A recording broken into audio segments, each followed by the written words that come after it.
O catecismo da Igreja Católica nos diz de uma maneira muito clara: o ser humano, a pessoa humana, é capaz de Deus, ou seja, ela é capaz de se relacionar com Deus a partir da sua fé. Para que nós possamos estar na presença de Deus e ter fé em Deus, é preciso que alguém transmita esta fé no transcendente para nós, para que a partir dessa transmissão de fé nós possamos acreditar em algo que é muito maior do que nós, porém algo que se faz pequeno como a gente. É assim o grande mistério da nossa fé em Cristo, o grande mistério da encarnação de Jesus. Um Deus que é um Deus grandioso, que quer se fazer pequeno, como nós, com exceção do pecado. Um Deus que quer sofrer as alegrias, quer sofrer as tristezas, quer sofrer as angústias, quer sofrer as esperanças humanas. E fazer este sofrer essas experiências de maneira total. Ele nasce como nós e ele passa pela morte como nós iremos passar. Contudo, toda a vida deste Deus aqui na Terra, ela é uma vida significada. Significada no quê? No cumprimento da palavra do Pai. Ou seja, Deus nosso Pai preparou o caminho para que o seu Filho pudesse se encarnar, para que o seu Filho pudesse vir ao mundo, através dos profetas, para que nós pudéssemos acreditar nele. E acreditando nele e em sua palavra, nós pudéssemos nos converter. Converter para quê? Para que nós pudéssemos alcançar com ele a ressurreição, alcançar com ele a vida eterna. Contudo, o acreditar na ressurreição sempre foi algo muito complicado para com os discípulos. Complicado por quê? Porque era algo novo, era algo inédito. Por vezes, na história da salvação, pessoas ressuscitavam. Lázaro é um exemplo disso. Mas não era uma ressuscitação plena, uma ressurreição plena. Ele ressuscitava para ser um sinal de Deus em meio àquele povo, e posteriormente, depois de algum tempo, aquela pessoa novamente morria. A ressurreição de Jesus é uma ressurreição definitiva. É uma ressurreição que não tem volta. É uma ressurreição que é eterna. Uma ressurreição que não se acaba. É justamente o caminho que nos leva para uma eternidade junto do Pai. E justamente por não terem esta compreensão, os discípulos também não conseguiam entender que Jesus, o ressuscitado, se manifestava de maneira diferente. Ou seja, não era aquele mesmo corpo que seria o corpo ressuscitado. Não era aquela mesma afeição que seria a afeição do ressuscitado. Mas seria uma afeição diferente, que seria reconhecida a partir do quê? A partir da voz, a partir do testemunho, a partir do ensinamento. Por isso, inicialmente, os discípulos de Emaús cometeram um grande erro na fé. Eles aguardaram, com medo, a chegada do terceiro dia, junto com os discípulos, junto com os outros apóstolos. Contudo, chegando o terceiro dia, em vez deles se animarem, eles desanimaram. Desanimaram por quê? Porque as mulheres deram o testemunho do ressuscitado. As mulheres falaram que Jesus não estava mais no túmulo, mas ninguém enxergou a Jesus. Ninguém viu a Jesus. Ninguém percebeu Jesus enquanto ressuscitado. Por quê? Porque a vida de ninguém mudou. E aí a gente deve se preocupar. Quando nós, no Sábado Santo, celebramos a ressurreição de Jesus, celebramos a vigília pascal, a gente deve se perguntar, a partir dessa certeza de fé, a minha vida mudou? A minha fé mudou? Eu mudei de atitude? Ou eu simplesmente disse, Jesus ressuscitou, aleluia, e cantei? Se eu simplesmente fiz isso, eu ainda estou como os discípulos de Emaús. Sim, ressuscitou, mas ninguém percebeu ele. Ninguém percebeu os efeitos da ressurreição. A ele ninguém viu. E o que os discípulos vão fazer a partir daí? Vão voltar para a sua vida. Vão voltar para o seu caminhar. Vão voltar para os seus afazeres. Vão esquecer tudo aquilo que foi dito por Jesus, tudo aquilo que eles vivenciaram, todas aquelas 7 leituras e 7 salmos, e vão tornar a sua vida comum, a sua vida normal. Contudo, neste peregrinar, ou seja, ainda neste dia da ressurreição, os discípulos têm uma experiência com Jesus, e com ele já ressuscitado. Mas aqueles discípulos ainda estavam como cegos. Eles não conseguiam perceber os efeitos da ressurreição. Não conseguiam perceber que o ressuscitado estava caminhando ao lado deles. E novamente a gente tem que se perguntar, vivendo esta oitava pascal, eu estou percebendo o ressuscitado caminhando comigo ou ainda não?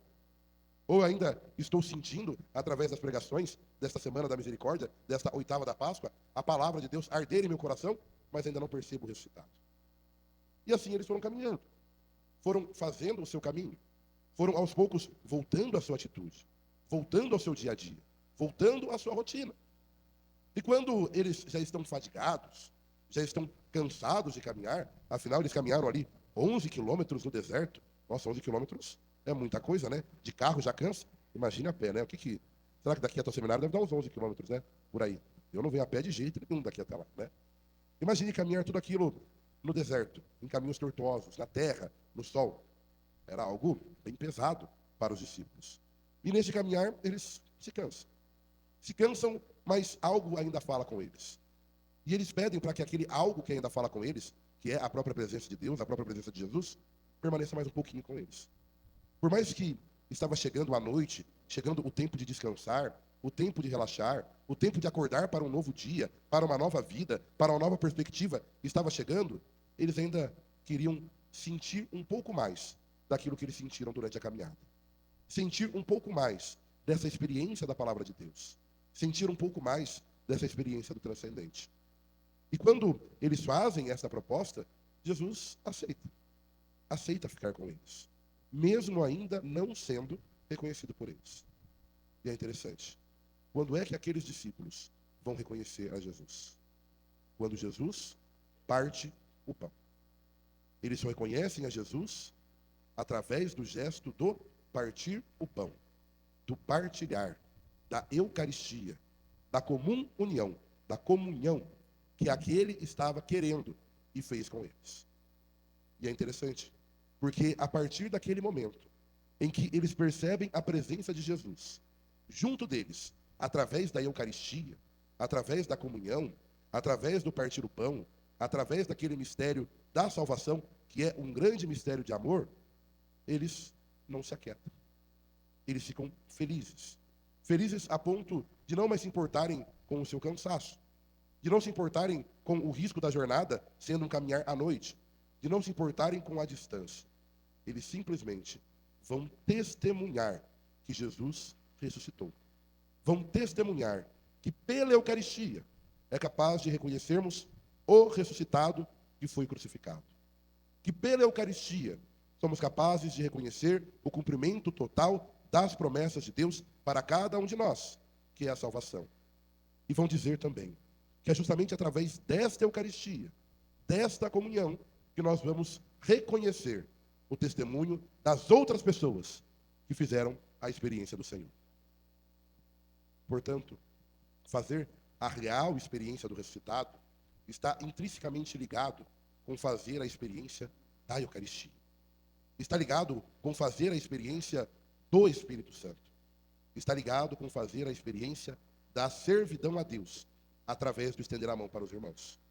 Por isso, quando na primeira leitura, já após o episódio de Pentecostes, os discípulos vão caminhando, eles vão orientando as pessoas que acreditam, que têm fé, a fazerem coisas que elas possam mudar de vida. Não porque Deus as ama mais, mas porque Deus as chamou naquela condição para serem testemunhas do ressuscitado. Naquela condição para serem testemunhas do Senhor.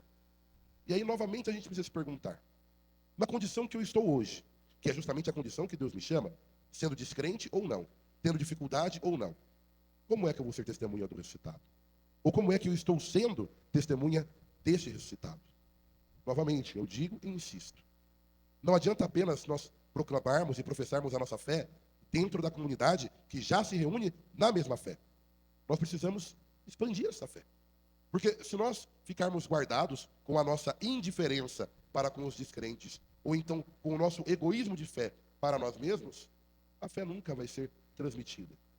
E se os nossos antepassados tivessem esse mesmo pensamento egoísta que nós temos, nós não estaríamos aqui hoje. Lógico, a nossa perseverança, a nossa insistência conta com a nossa presença de hoje. Mas se a semente não tivesse sido lançada e plantada por alguém de uma maneira ou de outra, nós não estaríamos aqui.